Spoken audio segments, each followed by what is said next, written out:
दोस्तों आज हम बात करेंगे अपने एक प्रोडक्ट के बारे में जिसका नाम है पैलेक्टिन। हाईली पैलेटेबल टैबलेट्स हैं। 10 mg का आइवरमेक्टिन का कॉम्पोजिशन है इसका। इंडिकेशंस की अगर बात करें, इसके एग्जैक्ट इंडिकेशंस को अलग अलग लिटरेचर ने अलग अलग तरीके से रिकमेंड किया है, पर ये हाईली रिकमेंडेड है। मेंज में, एक्टोपैरासाइट्स में, हार्ट वर्म की प्रिवेंशन में इसको यूज़ किया जा सकता है। मैगट वुंड्स में, जो मैगट वुंड के केसेस आते हैं, स्ट्रे डॉग्स के केसेस होते हैं जहाँ पे कि रेगुलर मेडिकेशन नहीं दे सकते हैं या बार बार मैगट्स पड़ने का खतरा है, वहाँ पे भी अगर आप रेगुलर बाकी के ट्रीटमेंट के साथ में कुछ टाइम पैलेक्टिन अगर रिकमेंड करेंगे तो मैगट्स मर भी जाते हैं और जल्दी से फिर दोबारा मैगट्स वहाँ पे नहीं पड़ते हैं अगर आइवरमेक्टिन बॉडी में सर्कुलेट हो रहा है तो।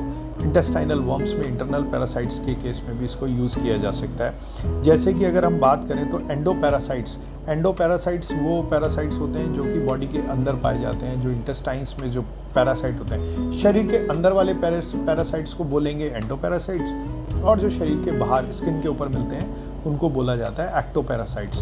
तो एंडोपैरासाइट्स में भी ये यूज़फुल है और एक्टोपैरासाइट्स में भी यूज़फुल है। एंडोपैरासाइट्स में जैसे नेमेटोड्स है तो उसमें 0.2 mg/kg बॉडी वेट ओरली जो है वो as a single dose recommended होता है। विप वर्म्स होते हैं, विप वर्म कहा जाता है, ये भी एक तरीके के कीड़े होते हैं। इसमें जो है इसको 0.2 mg/kg बॉडी वेट ओरली 3 दिन के लिए देना रिकमेंडेड है। ये इंटरनेशनल रिकमेंडेड डोजेज हैं। माइक्रोफाइलेरिया ऑफ हार्टवर्म, अगर हार्टवर्म डिटेक्ट हो जाता है, जो कि बड़ी मुश्किल से डिटेक्ट होता है, अगर हार्टवर्म पाया जाता है, हार्टवर्म का माइक्रोफाइलेरी की प्रेजेंस पाई जाती है, तो ऐसे में इसको 0.05 mg/kg बॉडी वेट ओरली दिया जाता है, महीने में एक बार दे देते हैं, तो ये उसको प्रिवेंट करने में काम आता है, उसको प्रिवेंट कर देता है। एंडोपैरासाइट्स में काफ़ी सारे एंडोपैरासाइट्स हैं, जैसे कि सार्कोप्टेस है, ओडोडेक्टस है और काइलेटिला माइट्स है। तो इनमें ये 0.2 to 0.25 mg/kg body weight orally twice a week दिया जा सकता है। कब तक दिया जा सकता है? तब तक दिया जा सकता है जब तक कि सारे सिम्टम्स ख़त्म नहीं हो जाते हैं, मेंज जो होती है ख़त्म नहीं होती है, सार्कोप्टिक मेंज ख़त्म नहीं हो जाती है।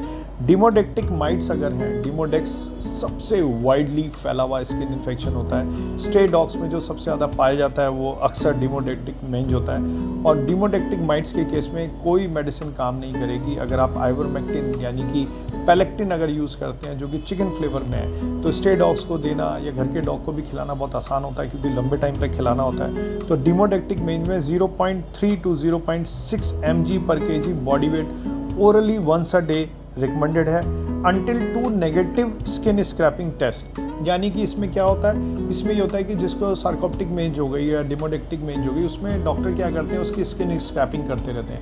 हर 2 हफ्ते में एक बार स्किन स्क्रैपिंग कर लेना चाहिए, तो उसमें वो जो डेमोडेक्स है वो माइट्स दिखाई दे जाते हैं। तो डिमोडेक्टिक माइट्स जब तक ये मेडिसिन रिकमेंडेड है, जब तक कि स्किन की कंडीशन ठीक ना हो जाए, बाल दोबारा ना आ जाए, और जब डॉक्टर उसकी स्क्रैपिंग टेस्ट करें तो एक स्क्रैपिंग जैसे नेगेटिव आ गई है, अभी भी दवाई देते रहेंगे।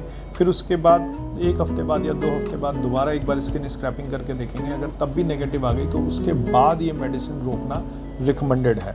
इसके अलावा टिक्स के केसेस में भी जहाँ पे इंजेक्शन देना पॉसिबल नहीं है, स्ट्रे डॉग्स हैं या डॉक्टर प्रिस्क्रिप्शन पे देना चाहते हैं, कोई बोलता है कि मेरा डॉग तो यहाँ नहीं रहता, कहीं दूर रहता, आप मुझे कोई दवाई बता दीजिए, तो वहाँ पे आप टिक्स के केसेस में भी इसको दिया जा सकता है। 0.2 mg/kg body weight orally as a single dose देते हैं, लेकिन प्रैक्टिकली हमने देखा है कि 15 दिन में या हफ्ते में एक बार डोज को रिपीट करना पड़ता है 3-4 हफ्ते तक, क्योंकि टिक्स सिर्फ बॉडी पे ही नहीं होते, उस एनवायरनमेंट पे भी होते हैं, और अगर हम साइकिल ब्रेक नहीं करेंगे तो वो बार बार उसकी जो दूसरी जनरेशन हैं वो आके होस्ट को परेशान करती रहती हैं। लाइस के केसेस में भी 0.2 mg/kg बॉडी वेट ओरली हफ्ते पे रिकमेंडेड है, जब तक कि पेशेंट क्योर ना हो जाए और उसके ऊपर पैरासाइट दिखने बंद ना हो जाए। बहुत ही इफेक्टिव प्रोडक्ट है, पैलेटेबिलिटी बहुत अच्छी है, चिकन फ्लेवर में अवेलेबल है, तो ये घरेलू डॉग्स के लिए और स्ट्रे डॉग्स के लिए दोनों के लिए ही बहुत ही अमेजिंग प्रोडक्ट है। Thank you very much.